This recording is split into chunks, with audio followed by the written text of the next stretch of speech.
Fear forced it forward through the cold. Air sucked at its core, siphoning heat away, pulling at its thought and memory, but it had to go forward.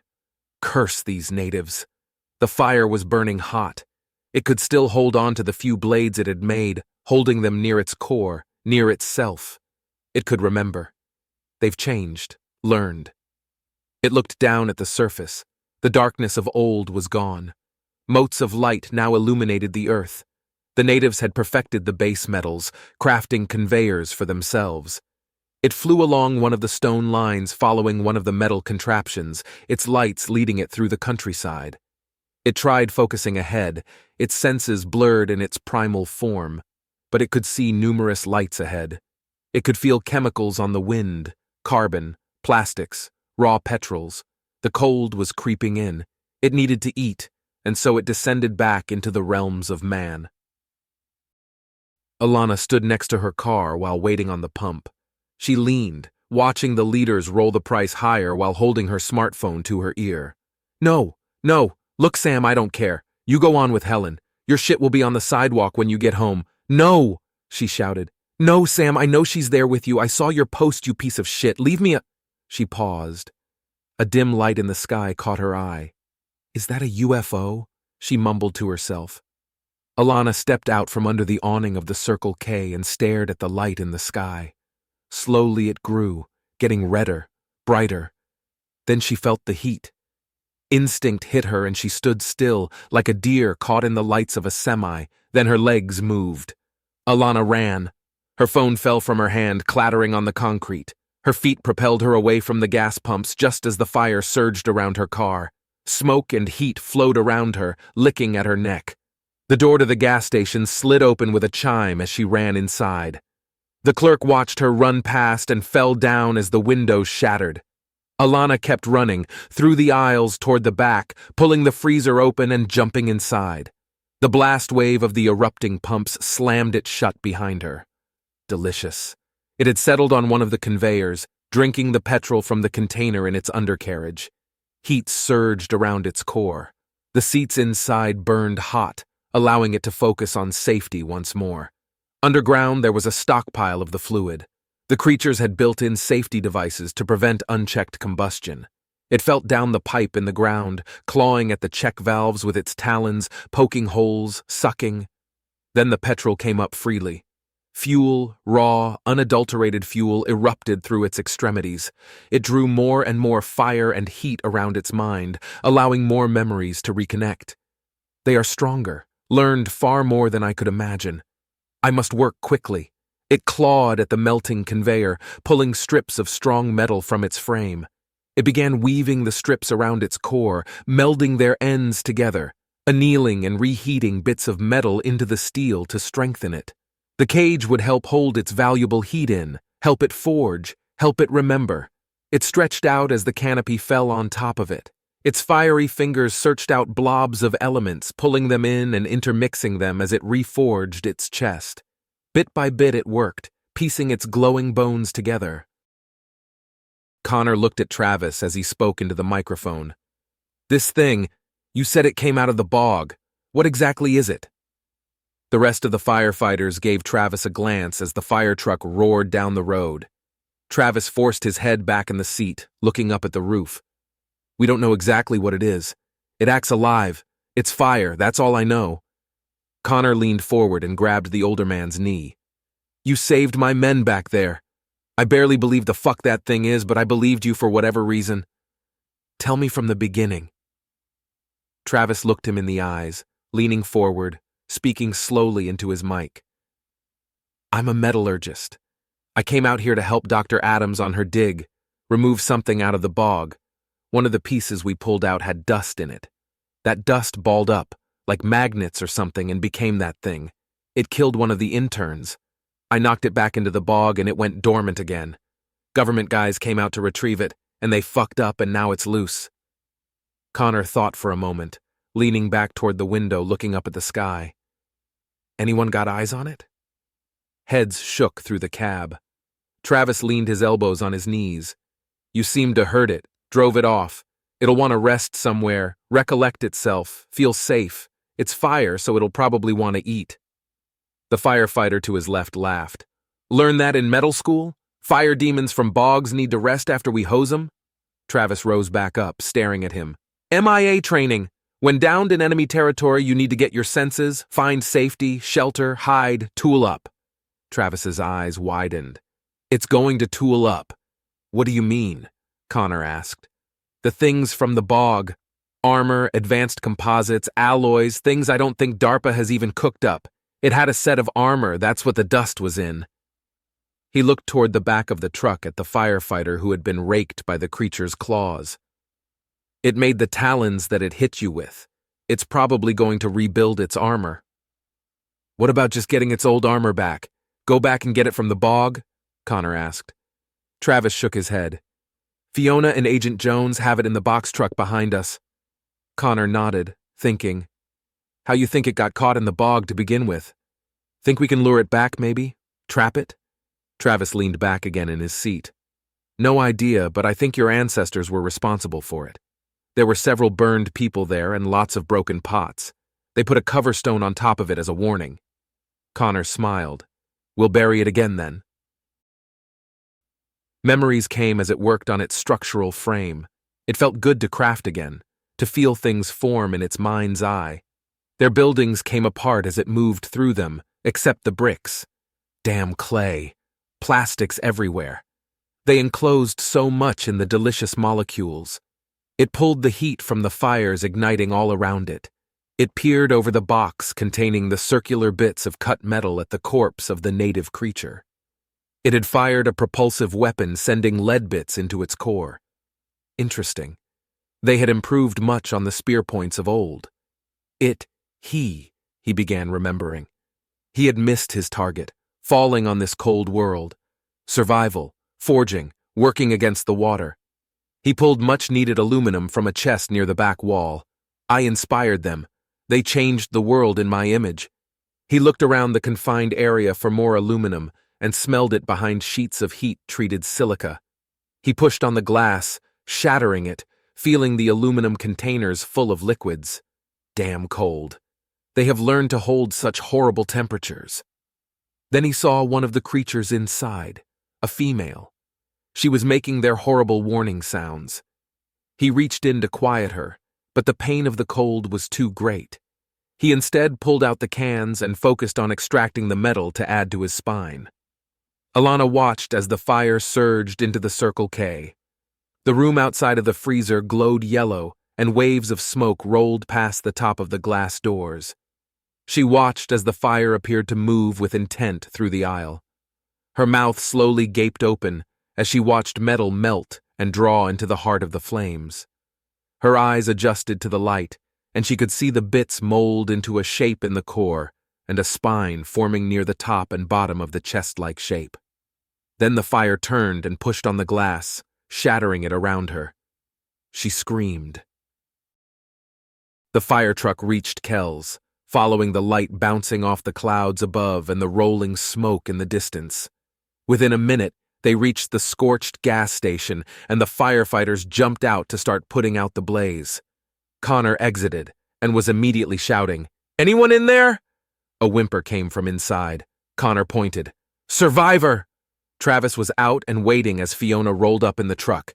He ran to the window as she rolled it down. "It's here somewhere. This town is going to burn if we don't stop this thing." He looked across at John. Agent Jones nodded. "I've been on call the whole trip. Trucks are coming up from Dublin. The Kells Fire Department will be here momentarily." Just as if summoned, another fire truck pulled in from the east. Firefighters hopped out and started talking with Connor. Travis watched them as information was shared.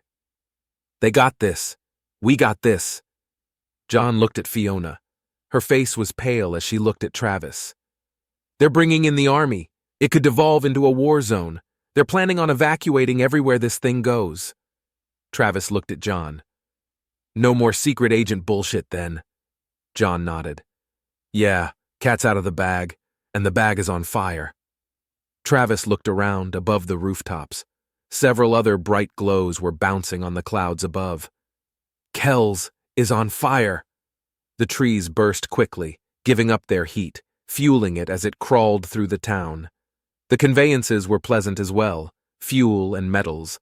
The creatures were using bits of platinum, palladium, and rhodium in the exhaust pipes for some reason. Weird. Thankful for it, though, as odd as it is. Thank you. He pulled the metals quickly as he moved down the stone lines between the cast clay structures. He watched the people run, triggering more memories. They had been a nuisance. They still are. But he had an alliance with them before.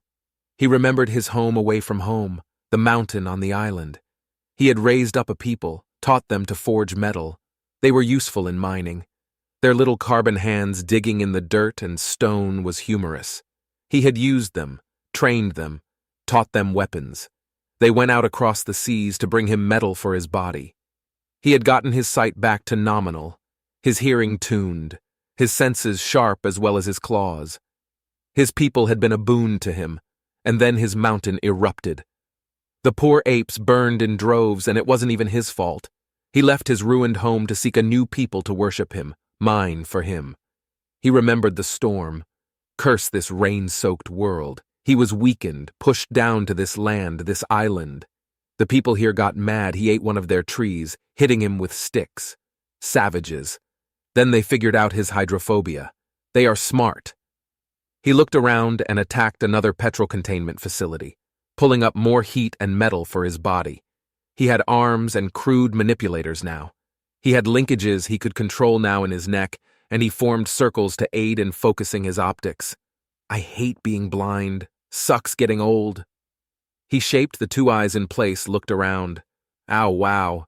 These little bastards have made a lot. He reached out and grabbed a few more exhaust pipes from nearby conveyances and continued moving down the stone road. Travis hopped back in with Fiona and John and drove deeper into town. John was busy with his phone, texting. He looked over at Fiona. Helicopter over the north end of town. Entity sighted. Police are evacuating homes in its path. John waited a moment, staring at his phone. Travis, check this out. He held up the phone for him to see. Travis looked at the image. The creature had a formed skeleton inside the flaming exterior. It's rebuilding its armor. John nodded and looked back at his phone. We got inbound fighters going to level the thing once it's in a clear area. Travis stared at him. You're going to shoot a fire monster with fire. Thermobaric bombs. John looked up at him. Concussive waves should suck the oxygen out of the air, suffocating it momentarily. Travis sighed. Stop them. Stop that. Those weapons use high fuel, high heat to cause that concussive wave. That's like trying to drown a shark while it's attacking you. Fucking stupid. John looked back down. Fighters are already inbound and waiting targeting. I don't. Shit. They're not going to hear the concern in time. Shit. Fuck. Fiona slowed the truck. We're chasing this thing into a war zone. She pulled over next to the ruined emo station. This is beyond us. Let them handle it and let's go back to the bog. Travis looked at her for a moment and then nodded. You're right. He pushed John. Let me out. Fiona glared at him. What? The fuck you doing? Travis looked at her as he pushed the door open. The military are doing what they do. They get hard for shit like this. You guys go back. I'm going to get something out of the back and keep going. What are you going to do? You keep going, you're going to end up a smear on a wall or charred like Rodney, she said. Travis disappeared behind the truck. She could hear him roll up the back door and then slam it back down. He walked back up beside her window holding the four-fingered gauntlet. It makes things ridiculously impossible metalworks. It isn't stupid. If it's not stupid, then maybe we can communicate with it. John looked at him, blinking after a moment. You're going to talk to a fire monster. Travis held the gauntlet tight in his arm and patted his right pocket with his free hand. Yeah, I guess I'm going to try and talk to a fire monster. Fiona groaned. Get an idiot. Travis shook his head. It's too dangerous. You guys get back to the bog. John looked over at the burning station and then back at Travis. Yeah, dangerous. Come on, get back in. Travis smiled and hopped back into the truck. He sensed the metal inside the building. He burst through the heat-treated clay and stopped in front of a heavy alloy door. Marvelous. He sucked in heat from the burning pieces of plastic and paper and focused on the large door. Metal poured from it, and he started shaping it around his body. Legs again. It is nice to not have to rely on my heat to move. He annealed the new bones with wave after wave of alternating temperatures. Inside the chamber were other baubles, including several ingots of gold. I needed this. He pulled the metal into strands, mixing it with iron, copper, aluminum, bits of platinum, technetium, and niobium.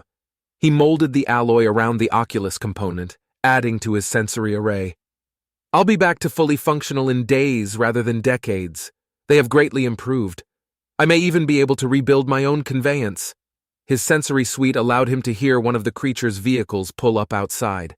Noises, their noises, vocalizations could be heard over his own fires. He turned and looked out the ruined hole he had created. One of the primates stood at the entry. It was vocalizing at him, stupid monkey. He watched with his corrected eyes as the creature produced a gauntlet, his gauntlet. The creature from my tomb! He stepped forward and the native stepped back from his heat. Oh yes, I burn them. He pulled his flames in toward his core, holding it within the metal. He watched as other primates arrived outside with more of those projectile launchers. Idiots. What are those going to do? He focused on the primate with his gauntlet. He extended out his crude, rough form hand, waiting for it to hand it over. The creature handed his gauntlet back. He took it and slid it onto his right hand, flexing with his flames. Feels good. Wait, he has the rest of my armor. You have the rest of my armor. He looked back at the creature, then pointing at his own chest. Give me my body! The man looked at him, slowly pulling something from its clothing. He watched as the creature manipulated a tool in its hand and then unfolded it. It was a knife, basic. Wait, not basic. It was titanium, forged exquisitely well. The creature presented it. He took it up in his gauntlet, admiring it. He then looked at the primate. It was pointing at the knife, and then back at itself. You made this? A primate made something of this caliber? Impressive. You can't hear me. Still, I wish you could. This is revolutionary. He lowered himself down closer to the ground and turned the blade over in his hands. I never thought your kind would be worthy. This changes things. He turned back to the vault and began heating up the room again. The primates had to step back as he drew in more metal. He sculpted the pieces pulled into a rod, heating it and mixing the metals in proper portions. He then turned back to the creatures and stabbed the rod into the ground in front of the novice metallurgist. He then pulled the heat out of the rod, letting it cool appropriately. Travis had his hands at his sides. Keep calm! Do not fire! It's not acting aggressive! One of the shoulders shouted. What the hell is that? That stick could be a weapon! Travis shook his head.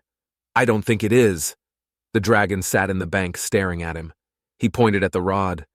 What is that? You going to do something? The creature's metal body glimmered from the flames inside of it.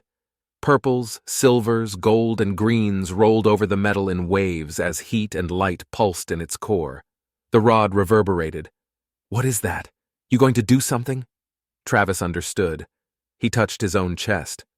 My name is Professor Travis Hawkins. You can refer to me as Travis. Do you understand? The dragon stared at him for a moment. Then the rod echoed back. You are Travis. I understand. My name is Professor. Then the dragon roared, releasing smoke and a burst of flame. Travis smiled. Nice to meet you. He then roared, miming the dragon's name. I don't know if I said that right. The creature shifted inside the ruins of the bank. It is nice to meet you. I do not know to refer, said. Travis blinked in understanding. Jones, linguists. Tell the general we need linguists here. Also get, oil or something. Tell him we have open dialogue. Agent Jones laughed and began texting. The soldiers kept their weapons aimed and ready.